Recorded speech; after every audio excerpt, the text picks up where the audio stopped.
So it's day 2 of having the Escort at the unit. I'm going to try and speak a wee bit slower for those English viewers, Irish and whatever else can't understand my broad Scottish accent. We've got Brian's van in, obviously. It's nice and dry now. It's still covered in a bit of stour, but nothing we can't deal with at the moment. What I'm planning on doing just now is I'm going to film the inside and show you exactly what I'm dealing with in this and what's happening underneath the bonnet, and we'll see what I need to get done in this one. Now, I bought a whiteboard. Well, I was actually given it by Brian anyway, because I told him I needed to mark down everything that was needed. I've got a funny feeling it needs to be a bigger whiteboard to put everything down on, but the more you chip away at wee things, the more we'll get through the big list. So let's have a peek and see exactly what we're dealing with inside here. Obviously, with a wee quick wash what we've had on it, you can just see the aubergine coming through. Now, this was polished and, sorry, this was painted and then I think it was polished, but I don't know who did it because it is absolutely covered in machine marks.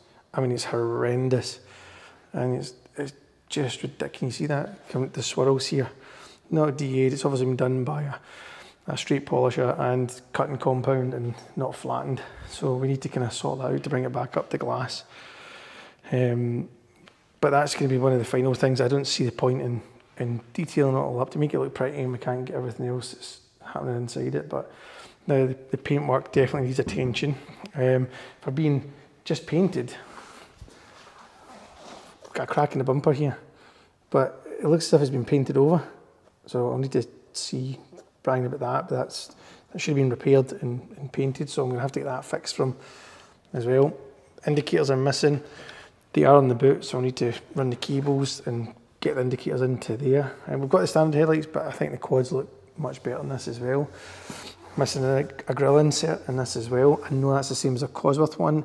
I might have one sitting for that I got off of mine, a spare one off of mine, so I'll give Brian that.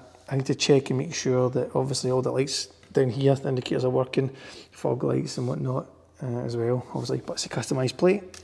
This is Brian's little touch. This is things he does for giggles.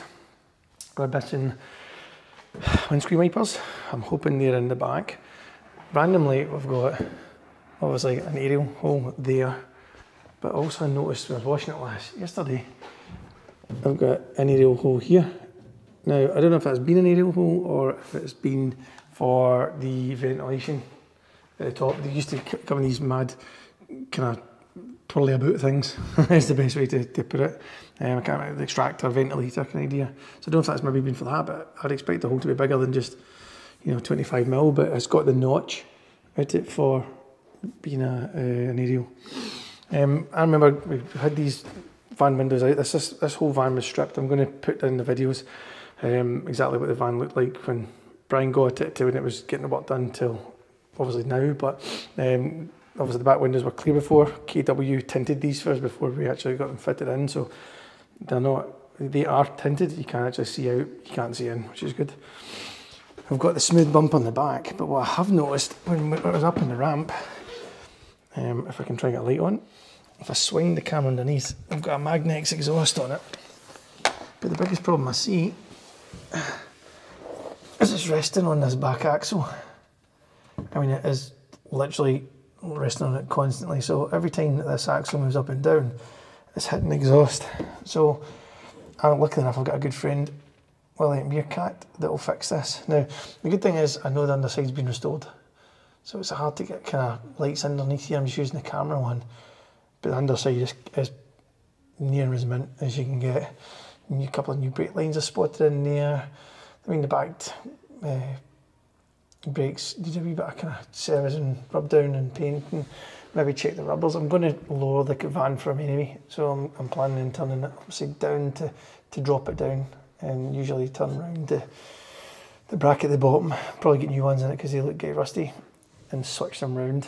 Because obviously if we lower it with this exhaust on it, it's just going to push the exhaust up furthermore and hit this bumper, which it's already doing. So I think it may be a matter of getting a brand new exhaust made, and we'll keep it really, really tight up against this floor pan and then drop it because it's way too tight and way too low there. But lucky enough, Millie's a man to sort that.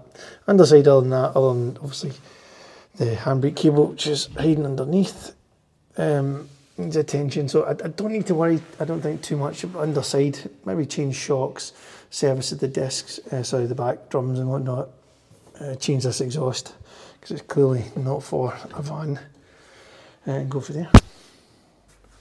So we've got, obviously, the panels look reasonably straight. It's just the polishing.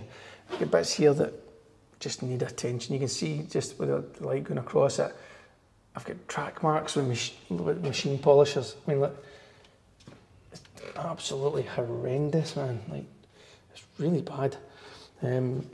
So I need to fix that out. I know there's a bit here I spotted when I was washing it. It's coming up.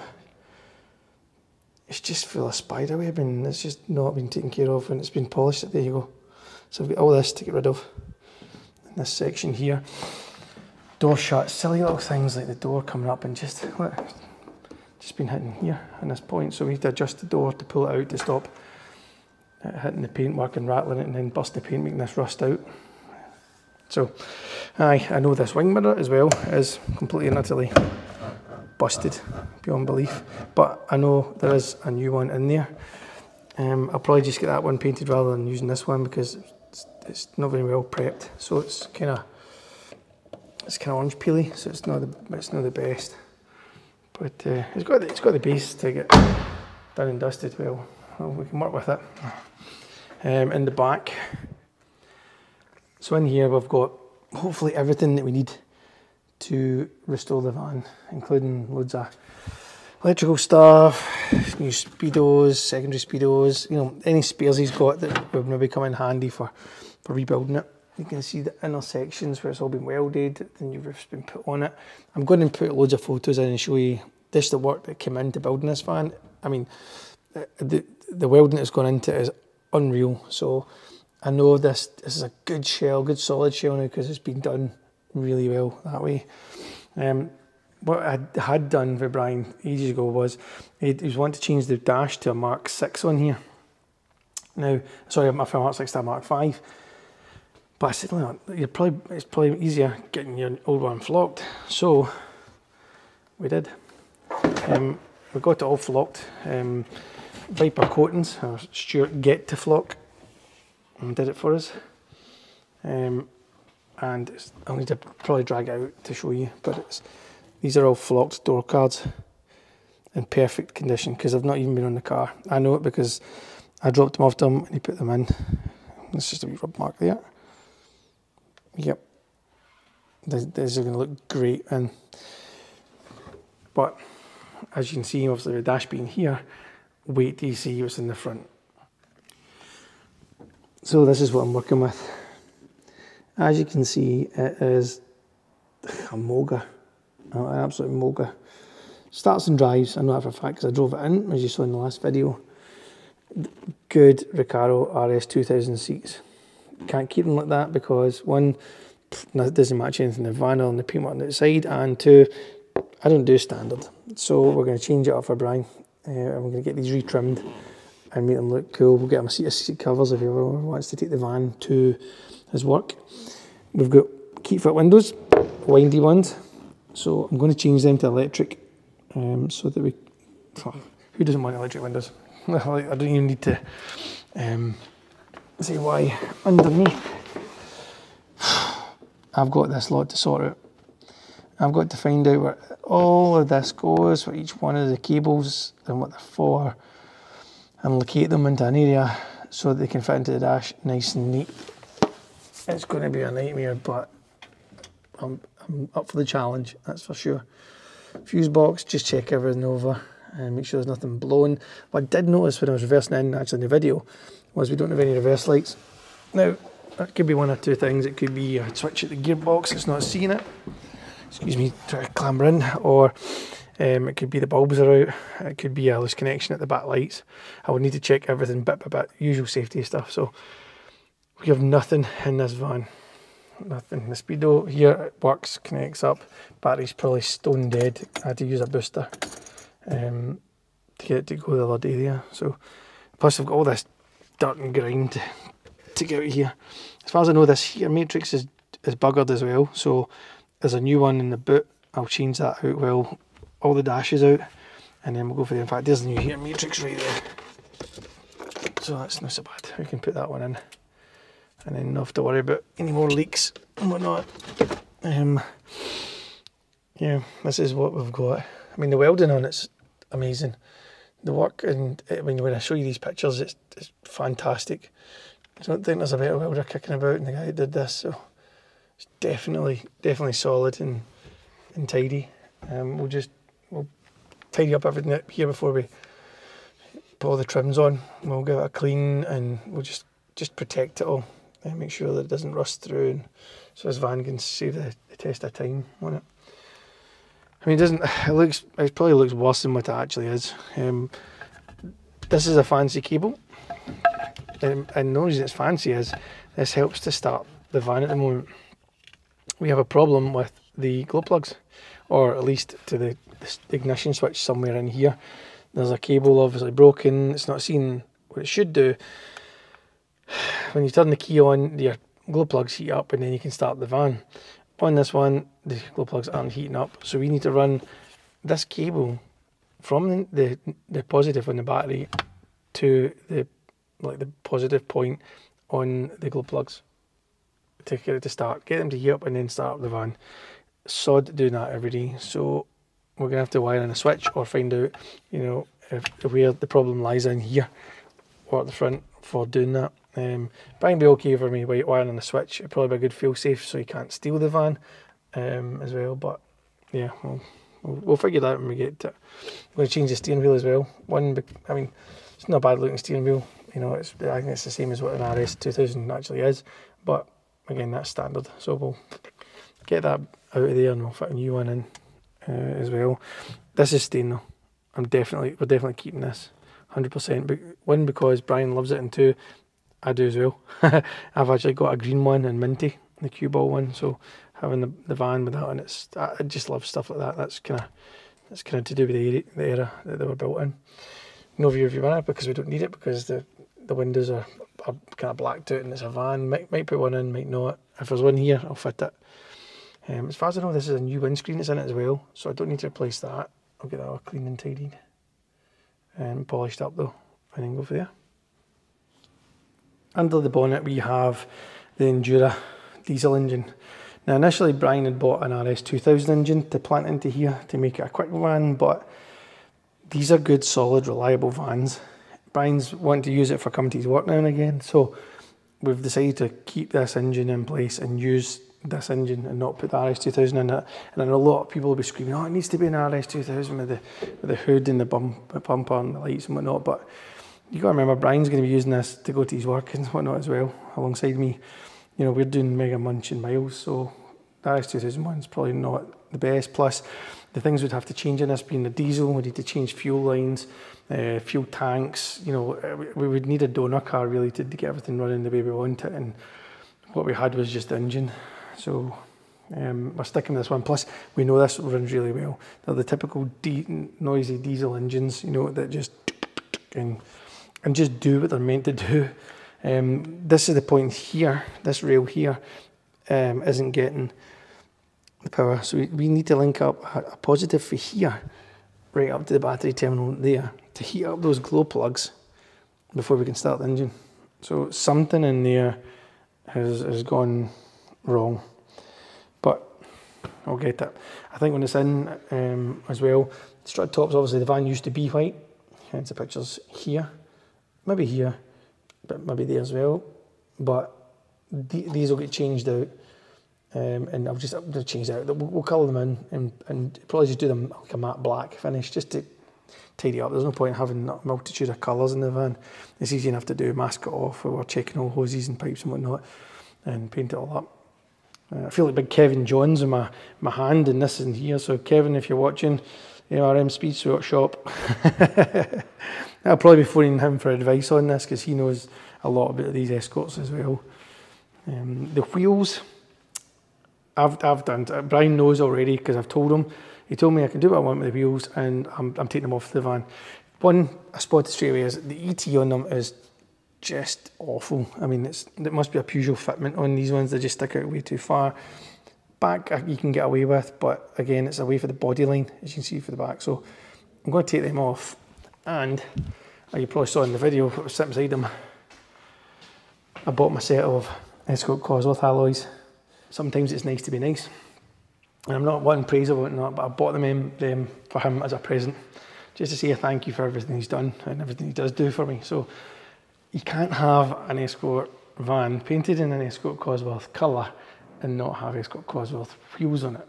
And although those wheels are really nice, they're not going to go with my plans. So Escort Cosworth alloys will be going on this, and I think that will just finish it off. It'll look really cool. We might have to do a wee bit of rolling arches just to pull them out a wee bit at the back, but it'll be worth it in the long run, that's for sure. It certainly suit the car a lot better than the BBS ones that's on it just now. So I'm going to try and do a wee bit of fiddling about, see what we're doing, and then I just don't know what I'm going to do. I've got to be honest. I've just noticed as well there's no air filter, air box on the engine as well, so we need to source that or find it and see what's in the treasure trove at the stuff at the back in the boot. The wiper arms, the wipers, motors and stuff like that all look fairly new as well. It's on it. I mean, it looks like a well kept van. The previous pictures before it was actually painted, when Brian had it, it was a pretty van. It was pretty. I think it was just the only reason they've started doing work to it was to, you know, like push it forward because they found a wee bit of rust in it. So I'm hoping that's all completely sorted now and we can move forward for that one. We're missing rubbers around the door shuts here, missing back panels, but these are things that I'm all planning on doing. On the inside, we're definitely going to be putting a sound system. I'm going to be putting a sound system in there. It's still going to be used as a van. I'm not going to do it so that it's just all speakers and it's not a usable van. I'm going to put hidden speakers behind the seats, and I'm going to carpet everything, plywood, insulate and carpet everything, and put a set of subs close to where the back end of the seats were. So if you did want to put tools in it and bigger tools, you still get that option if need be, because we've had one time where we've been a van down and he had to bring his XR2 to work. So I don't want him to be doing that again, especially if he has to bring loads of tools with him. This van would be ideal for it. So yeah, a couple of bits and bobs to work out and see exactly the logistics, but I think this is the time now where we have to put up the board and write down all the faults and everything we've got to do, and do a checklist and fix everything as we go. If there's something else I spy on route, we'll write it in the board and just cross it off. I think it'll give us a bit of a spur on as well for the fact that we're sitting there, you know, getting through all this list. But I'll guarantee you though, when I'm doing this list, it'll get bigger. 100% it'll get bigger. I know for a fact it'll get bigger, but I think it'll be worth it. It'll definitely be worth it. I promise you, Brian, it'll definitely be worth it. This wee van's going to rock and roll.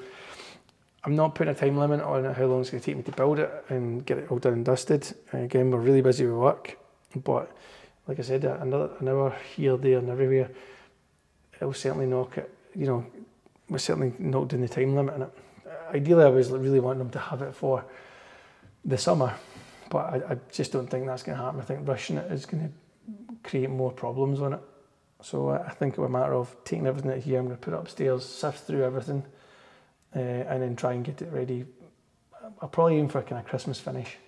You know, Merry Christmas, here's your van back. Can I get my Mark 1 Focus back? Because he's got it up at his unit just now, looking after that, because I needed the space for this. So I don't think he'll mind keeping the RS for a wee bit longer, but I'd like to get this van back to him and go. So I don't have all the plans in place for what I want to do. I just know as I go along, I'll see things I want to tweak and turn and change.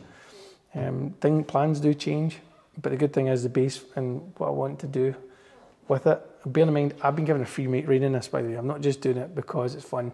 Brian has literally said to me, here's my van, do what you want, make it cool. And I'm like, well, what do you like? He's like, I don't care. Literally, you do you, I'll love it. So I've got to kind of live up to that kind of that quote on it. But yeah, so I'm going to get stuck in. I'm going to empty out the van.